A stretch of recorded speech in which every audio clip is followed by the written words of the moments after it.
कल हम लोगों ने जो है विलियम शेक्सपियर का जो मेजर बायोग्राफिकल पार्ट है उसको डील किया था, जिसमें हम लोगों ने उनका हिस्ट्री का बैकग्राउंड देखा था कि किस पर्टिकुलर एज में आते हैं वो, और जिस एज में आते हैं उस एज के टाइम पर इंग्लैंड का रूलर कौन था, पर्टिकुलर वो एज का एरा कब से कब तक माना जाता है, और उस टाइम के कुछ समकालीन राइटर कौन कौन से थे, कुछ मेजर इंसिडेंट उस समय के चीजों को हम लोगों ने डील किया था।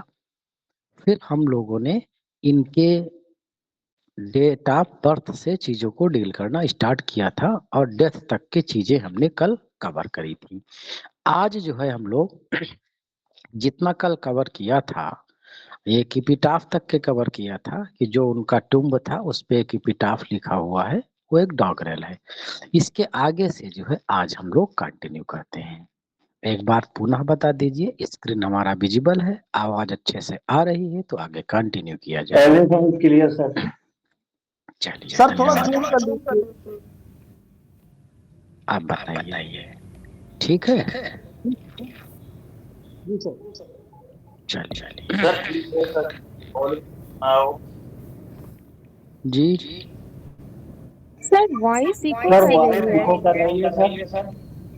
Sir everything is okay now. Voice echo ये कर किसी रही का है। माइक ऑन है, काइंडली म्यूट योर माइक। आप लोग जुड़ने के बाद जो है माइक को थोड़ा ध्यान दिया करिए। हम कई बार कह चुके हैं, सब लोग सीनियर साथी हैं यहाँ, बार बार टोकना अच्छा नहीं लगता है। सीनियर साथी नहीं, सब लोग टीचर हैं। आप लोगों से बहुत सारे साथी जो है JRF हैं, PhD होल्डर हैं, असिस्टेंट प्रोफेसर के अप्रूव्ड टीचर हैं, कुछ लोग BTC DLED पढ़ा रहे हैं। तो ऐसी गलतियां हो ना जो बच्चों वाली होती हैं, बच्चों वाली गलतियां ना करें, बेहतर है। माइक का और वीडियो कैमरे का ध्यान रखा करें। इम्पोर्टेंट फैक्ट्स आज जो है हम लोग विलियम शेक्सपियर पे डील करेंगे, जो हमारे एग्जाम ओरिएंटेड फैक्ट हैं मेरे अकॉर्डिंग।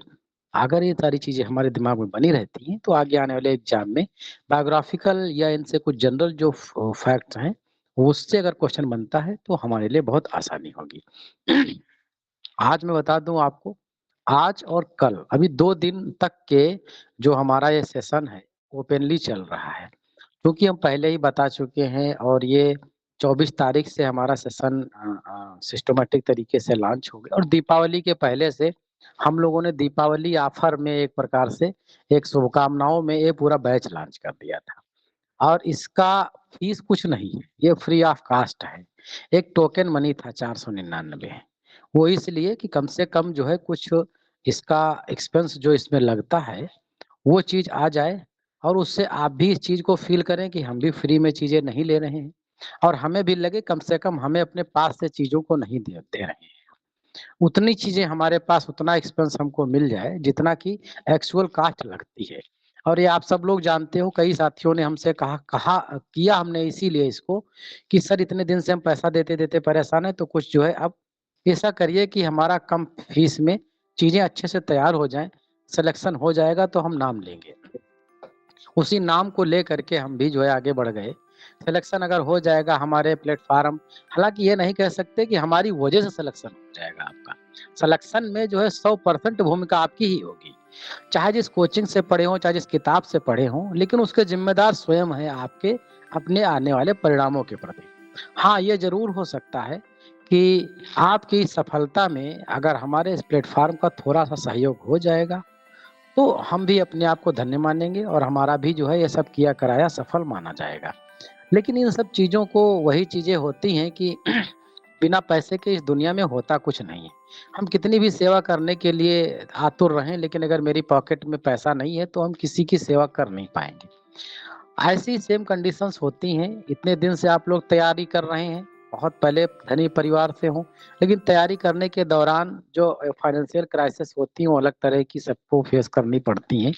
तो उनमें से कई साथियों ने कहा कि ऐसा सर किया जाए कि एक यूनिक तरीके से एक बार आप हमारा रिवीजन करा दीजिए।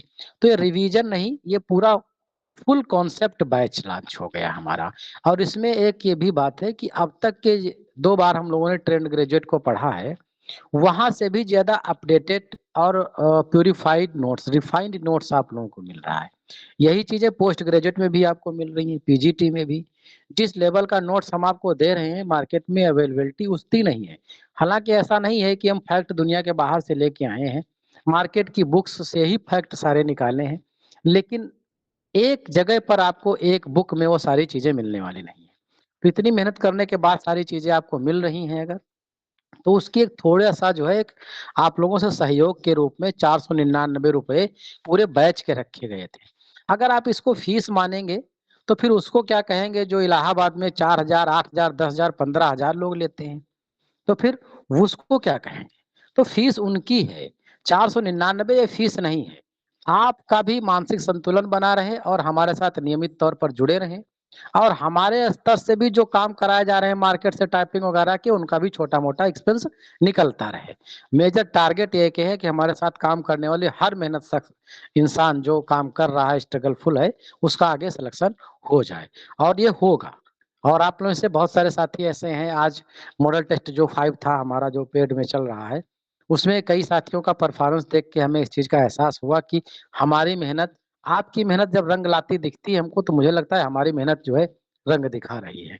और इस तरह से एक दूसरे को की मेहनत को जब देखते हैं तो हमें भी गर्व होता है कि शायद जो है ईश्वर का रहम करम बना रहा इसी तरह से आप सभी के ऊपर, हमारे इस प्लेटफार्म के ऊपर। तो हमारे इस प्लेटफार्म से कई साथी सिलेक्शन की रेस में आ चुके हैं। हम ये कह सकते हैं कि कई लोग तो ऐसे हैं जो हमें हमारे हिसाब से सेफ जोन में आ चुके हैं, जिनका 125 के हमारे द्वारा दिए गए सेल्फ क्रेडिट मॉडल टेस्ट में 110, 115 आ रहा है। तो वो ओवर कॉन्फिडेंट ना हो इसलिए बहुत ज्यादा उनकी तारीफ नहीं करते, लेकिन दिल से बड़ा सुकून मिलता है कि कम से कम ये लेवल पे आ गए हैं। लेकिन उस पे पीछे मेहनत उन्हीं की है।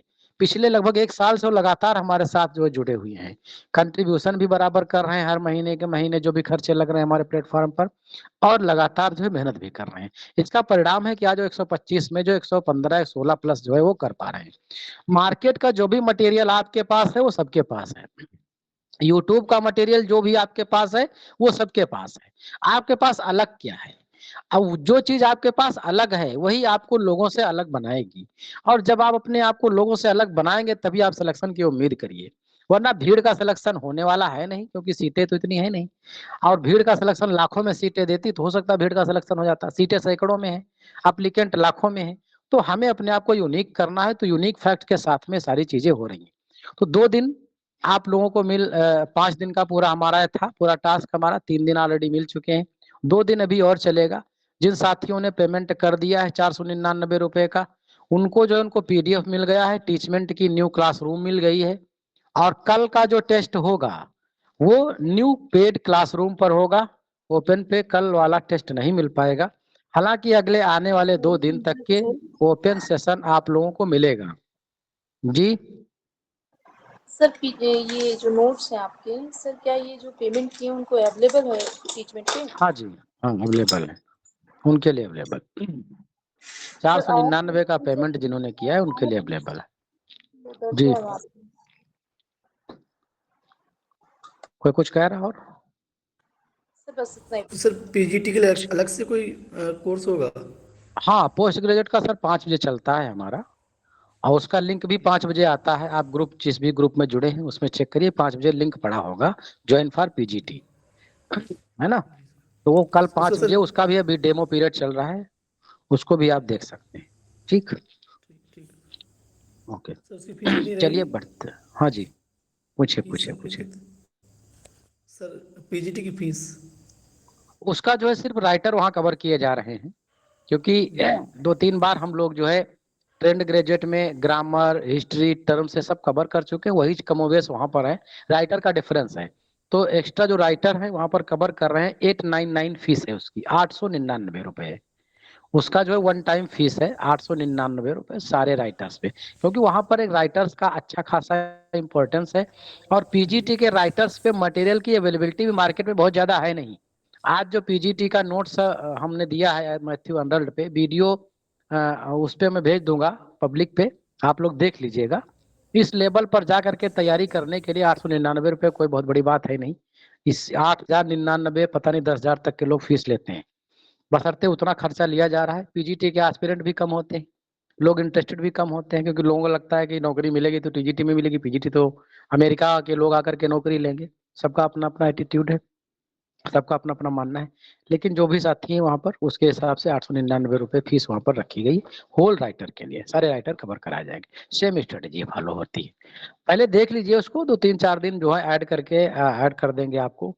चीजों को समझिए, आपके लिए फायदेमंद चीजें तो मेरे साथ जुड़िए, वरना सिलेक्शन लेना ज्यादा इंपॉर्टेंट है हमेशा किसी के साथ जुड़ने की अपेक्षा।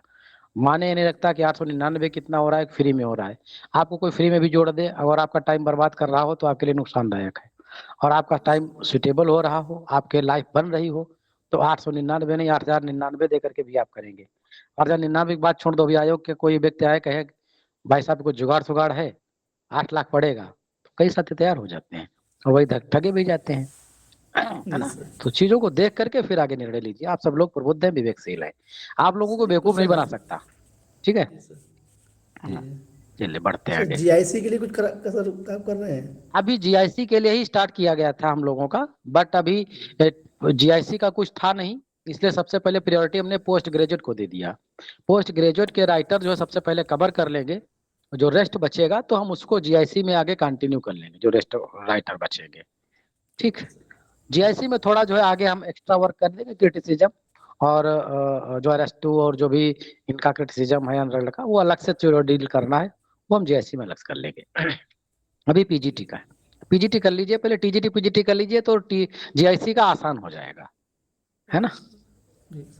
ठीक है, आगे बढ़ते हैं। Most welcome.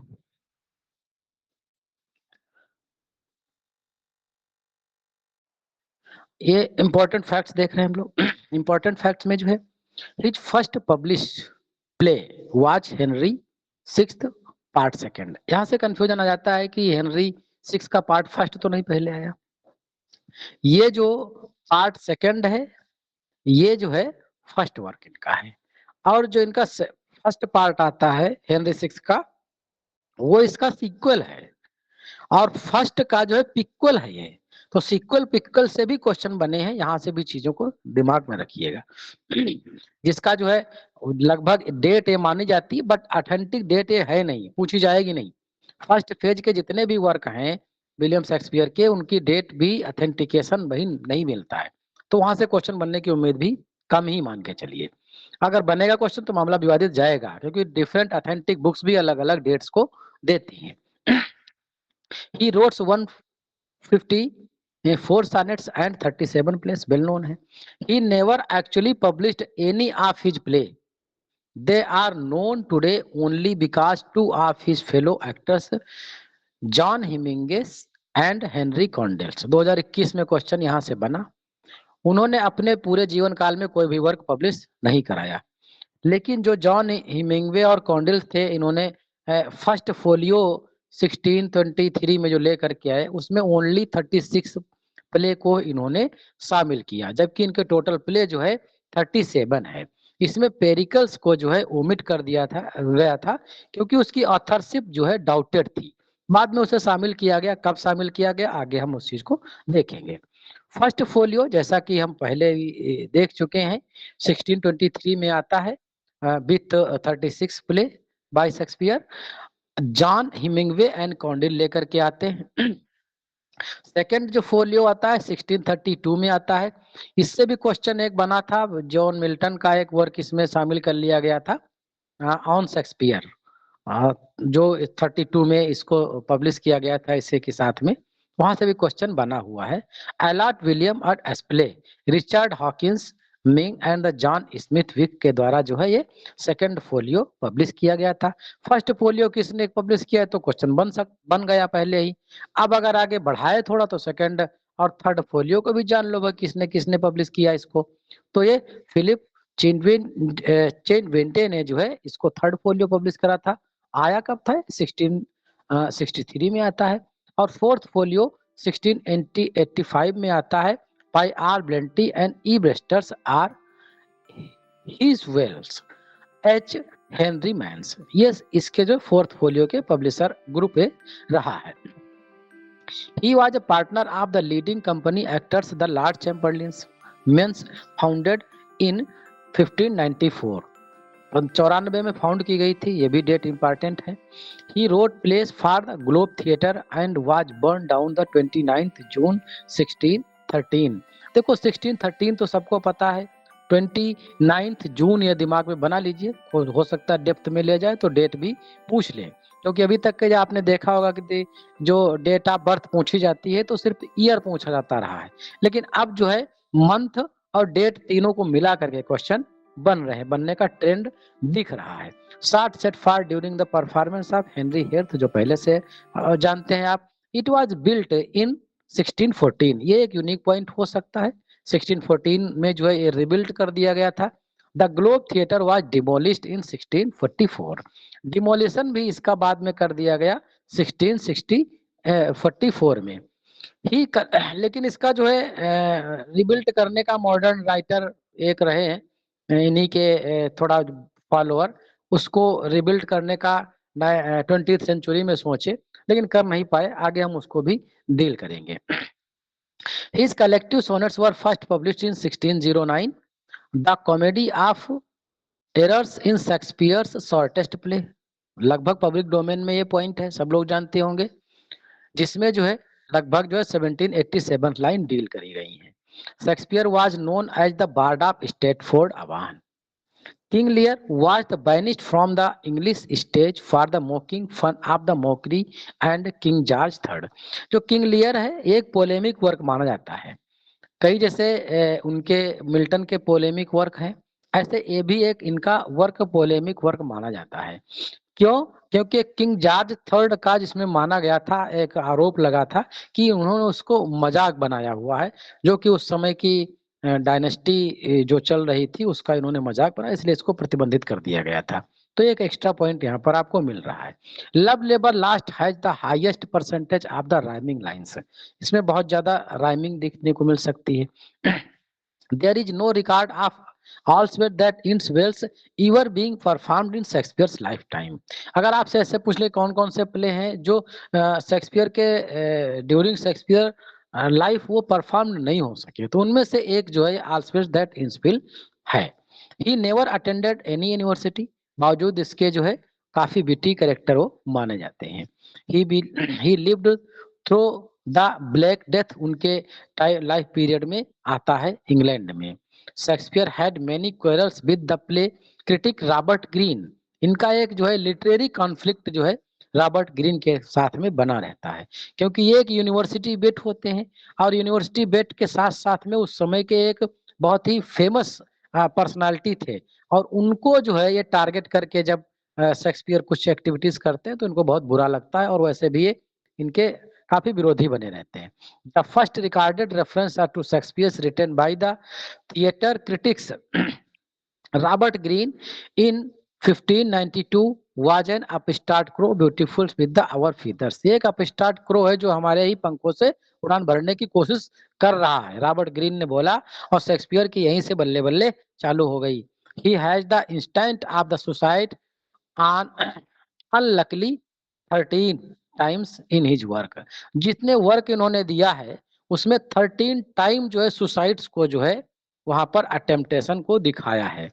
None of his plays were acted out by women, इनके जितने भी प्लेस हैं उनमें से जो लेडीज का फीमेल के जो रोल थे उनमें किसी भी फीमेल ने कोई एक्टिंग नहीं करी, उसमें सब जो है एक मेल ही जो है फीमेल का रोल अदा करते थे उस समय।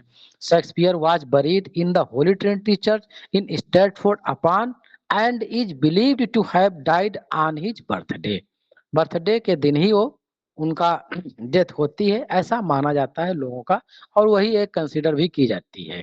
Shakespeare performed in many of his own plays, there is evidence that plays and the role of ghost in Hamlet, ghost का रोल अदा किए हेमलेट में, सीनियर हेमलेट का।